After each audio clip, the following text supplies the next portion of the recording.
আজ বলবো বৃদ্ধ বাবা মার কথা। এক বৃদ্ধ বাবা মার 5টি সন্তান। তারা কাজের সূত্রে শহরে থাকে।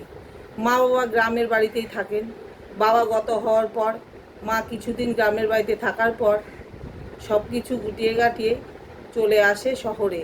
5টা ছেলের মধ্যে একটা ছেলেকেই সে সব থেকে বেশি বিশ্বাস করে আর বেশি ভালোবাসে।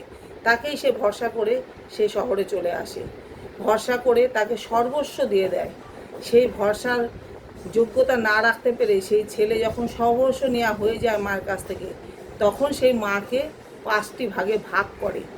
মাসোহারা যাকে বলে। 1 মাস তার বাড়ি, 1 মাস ওর বাড়ি, ও 1 মাস সের বাড়ি, এইভাবে করে মাকে ভাগ করে। এইভাবে যাতায়াত করতে করতে আর যা ভাইরা তারা কোনো কিছু না পাওয়া সত্ত্বেও কোনো মন্তব্য করলো না, মাকে সেইভাবেই ভাগ করে নিল।